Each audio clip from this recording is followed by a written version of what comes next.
करते करते भगवान का भजन करते रहो, ये सबसे बड़ा परम धर्म है। कई लोग कहते हैं महाराज भजन के मार्ग में कठिनाइयां तो हैं, भैया भक्ति में कंटक हैं, भक्ति के मार्ग में कंटक हैं, भक्ति के मार्ग में समस्याएं हैं। बोले भगवान भक्तों की परीक्षा क्यों लेते हैं? बोले भगवान भक्तों की परीक्षा इसलिए लेते हैं, बोले तुम अगर भक्ति के मार्ग पर बढ़ रहे हो, कहते हैं ना महाराज इतना भजन कर रहे हैं फिर भी इतनी समस्याएं आ जाती हैं, कई बार मन करता है भक्ति के मार्ग को छोड़ दे। ना बाबा छोड़ो मत। बोले भगवान अपने भक्त की परीक्षा लेते हैं, और भक्ति तो छोड़ो, जब पढ़ाई करते हैं ना तो जो बच्चा प्रथम कक्षा में पढ़ता है, फर्स्ट में पढ़ता है, उसकी भी परीक्षा होती है। किस लिए होती है? ताकि उसे अगली कक्षा में प्रवेश मिल सके। जो 1 में पढ़ता है उसे 2 में जाने के लिए परीक्षा देनी होती है कि नहीं देनी होती? उसके भी एग्जाम होते हैं, पेपर होते हैं। किस लिए? ताकि इसका जो प्रमोशन है, एडमिशन है, वो द्वितीय कक्षा में हो सके। उसी प्रकार भैया जीवन में भक्ति की भी परीक्षा है, भक्त की भी परीक्षा है। कहते हैं कि कितने लोग भक्ति के मार्ग पर नहीं है, फिर भी उनके जीवन में देखो कितना वैभव है। बोले भगवान अपने भक्त की परीक्षा देखो लेते हैं तो करते क्या है? बोले जब व्यक्ति धर्म के मार्ग पर बढ़ता है ना, तो उसके पूर्व जन्म के द्वारा संचित जितने भी पाप कर्म होते हैं, उन सभी को जल्दी उसके जीवन में भेज दिया जाता है। क्यों? क्योंकि अभी ये भक्ति के मार्ग पर है, तो ये सब के कष्ट को ये सह जाएगा और भगवान का स्मरण से बना रहेगा। और बोले जो भक्ति के मार्ग पर नहीं है, उसके जीवन में इतने आनंद, इतनी मौज है। बोले हाँ भैया, उसके जितने भी खाते में पूर्व जन्म के जो पुण्य होते हैं ना, उन सबको जल्दी भेज दिया जाता है कि जल्दी से जल्दी इसके पुण्य खत्म हो, समाप्त हो जाएं, तो इसके ऊपर महाराज यम का जो कोड़ा है उससे मार लगाई जाए। इसके पुण्यों को जल्दी खत्म किया जाता है और उसके पापों को जल्दी खत्म किया जाता है। इसलिए भैया जब भी भक्ति कर रहे हो, भगवान का भजन कर रहे हो, कष्ट आए तो कभी भी परेशान नहीं होना चाहिए। धर्म करते रहो, लेकिन धर्म करते करते परम धर्म को मत भूलो। परम धर्म के मार्ग पर महाराज नित्य निरंतरता से आगे बढ़ते रहोगे तो शुश्रूषु तत्क्षणात् तुम्हारी इस प्रगाढ़ता को देख करके, इस निष्ठा को देख करके तत्क्षणात् उसी समय नंद नंदन यशोदा नंदन भगवान श्री कृष्णचंद्र तुम्हारे हृदय में प्रकट हो जाएंगे और भक्ति की महाराज प्रगाढ़ता तुम्हारे जीवन में आती चली जाएगी। बोले श्री कृष्णचंद्र भगवान की। तीसरे मंगलाचरण में बहुत सुंदर कह रही है कि पिय क्या है, पीने योग्य क्या है? बोले निगम कल्पतरोर गलितं फलम् सुखमुखादमृत द्रव संयुतम्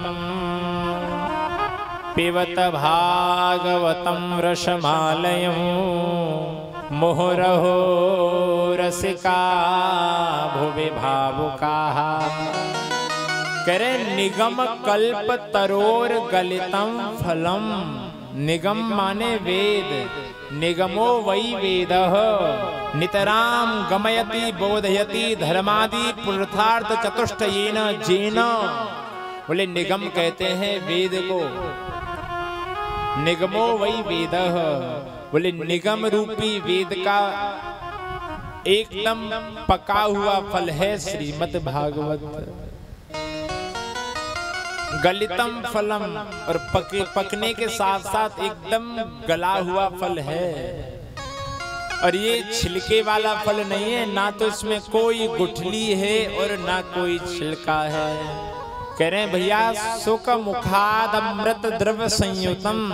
भैया इसमें तो श्री सुखदेव जी महाराज का मुख लग गया तो ये और ज्यादा मीठा हो गया। और वो सुखदेव जी महाराज साधारण नहीं है, जिनके हृदय में नित्य निरंतर भक्ति ज्ञान वैराग्य की त्रिवेणी बहती रहती है। ऐसे सुखदेव जी महाराज का इसमें मुख लग गया। सुख कहते हैं तोते को, और एक बात ये समझिए कि या तो तोता उस फल में मुख लगाता है जो फल मीठा होता है, और या यूं कहें कि जिस फल में तोते का मुख लग जाता है वो मीठा हो जाता है। और जिन्होंने अपने जीवन में इस बात का अनुभव किया होगा, बड़े होकर के तो महाराज व्यक्ति को संसार का कहते हैं शर्म ही इतनी चढ़ जाती है, फिर वो इन चीजों का आनंद नहीं ले पाता। तो छोटे छोटे बालक के रूप में होते हैं, बागों में जाते थे और खूब बढ़िया। अब तो बाग कहाँ रहे हैं, अब तो ऐसा परिवर्तन का महाराज जादू लोगों के सर पर चढ़ा है। बोले देखो कुआं जो होते थे, कुआं क्यों पूजे जाते थे, यानी वृक्षों की पूजा क्यों की जाती थी? जब किसी के यहाँ संतान हो तो कुआं पूजन होता है, तो कुआं पूजने की ऐसी क्या विधा है? कुआं पूजना कोई बहुत बड़ी बात नहीं है। कुआं इसलिए पूजे जाते थे, कुआं की पूजा इसलिए की जाती थी कि बुजुर्गों ने, पूर्वजों ने कहा था भैया ये हमारी धरोहर हैं, अब तक तो हमने इन्हें संजो करके रखा है, लेकिन इससे आगे इनको संभाल करके रखने की जिम्मेवारी आपकी है। इन वृक्षों की पूजा इसलिए की जाती थी क्योंकि ये जो वृक्ष है ना, ये सब हमारे जीवन यापन में साधन बने हुए हैं। अगर ये वृक्ष ना हो तो हम सब जी ना पावे, हमको श्वास कहाँ से मिलेगी, हमको ऑक्सीजन कहाँ से मिलेगी। लेकिन महाराज परिवर्तन का जादू इतना व्यक्ति के सर पर चढ़ गया है कि किसी को घर बनाने के लिए चाहे एक पेड़ को काटना पड़े, चाहे 2 पेड़ को काटना पड़े, तुरंत काट डालते हैं। घर बनाने के लिए कुओं को हटाना पड़े, तुरंत हटा दिया जाता है। कह रहे हैं बड़े हो जाते हैं तो शर्म इतनी लगती है, छोटे छोटे होते हैं, बागों में जाते थे तो ऐसा लगता था ना, बोले देखो ये सफड़ी में या इस आम में तोते ने मुंह लगाया है तो ये मीठा होगा। तो इस श्रीमद् भागवत में भी सुख का मुख लगा है, लेकिन ये सुख कोई साधारण सुख नहीं है। बोले इनके तो हृदय में नित्य निरंतर भक्ति ज्ञान वैराग्य की त्रिवेणी बहती रहती है। सुख मुखाद अमृत द्रव संयुतम। सुखदेव जी महाराज का मुख लग गया ना बाबा, तो ये अमृत के समान बहुत पवित्र हो गया। बोले पिबत भागवतम रसमालयम, भैया पियो पियो, ये भागवत है, ये रसमालय है। बोले कब तक पिए? बोले मोहर मोहो, बार बार पियो, बार बार पियो। और पीने के लिए भी ये नहीं कहा गया सब पियो, बोले मोहर हो रसिका भुवि भावुकाहा। बोले रसिक जन पीवे, भावुक जन पीवे। बोले कहाँ पीवे? बोले भुवि यानी कि भारतवर्ष में ही ये सुलभ है, अन्यत्र कहीं भी ये सुलभ नहीं है।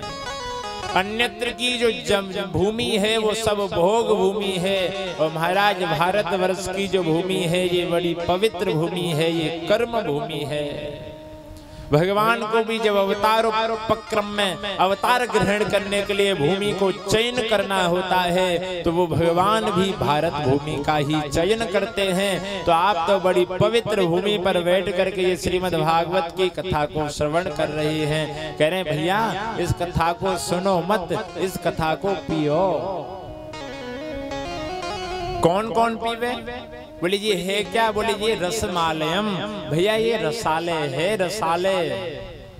क्योंकि विद्यालय में जाने पर विद्या मिलती है, औषधालय में जाने पर औषधि मिलती है, भोजनालय में जाने पर भोजन मिलता है। उसी प्रकार भैया ये रसालय है। यहाँ पर जो आकर के बैठ करके नंद नंदन को अपने हृदय के आसन पर बिठा करके जो कथा रस के पान में प्रवृत्त होते हैं उनको यहाँ रस मिलता है। भगवान की कृपा उनके ऊपर होती है। बोले कौन पीवे? बोले रसिका भुवि भाव का, रसिक जन पीवे। क्यों भैया और कोई न पीवे? बोले नहीं। बोले क्यों, ऐसी क्या बात है? बोले रसिक के लिए इसीलिए विशेष कहा गया। बोले जैसे राजस्थान की भूमि हो, तपती ज्येष्ठ के महीने की दोपहरी पड़ रही हो और महाराज किसी को बहुत तेज प्यास लगी हो, उससे ये कहा जाए पानी पियोगे तो वो ये नहीं पूछेगा कि पानी कैसा है, कहाँ से लाए हो, आरओ का है या नल का है या मीठा है या कुछ इसमें मिलाया है कि नहीं मिलाया है। वो तो ओक लगाएगा और पीने लग जाएगा।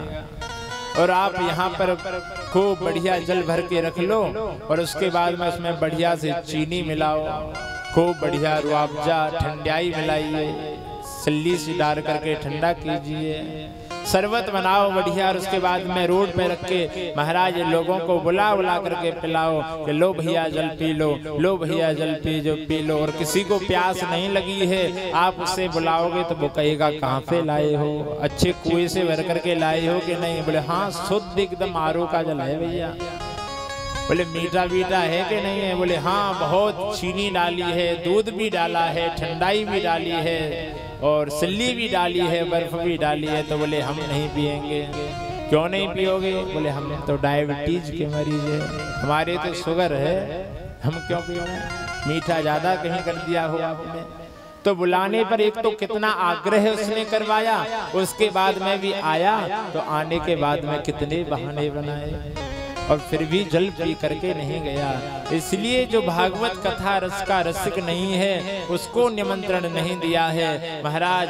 यहाँ तो वेद व्यास जी महाराज ने कहा रसिका भावुका रसिक जन पीवे, भावुक जन पीवे। बोलिए वृंदावन बिहारी लाल की। आगे बहुत सुंदर सोनकादिक महात्माओं ने सूत जी महाराज से 6 प्रश्न किए, और इन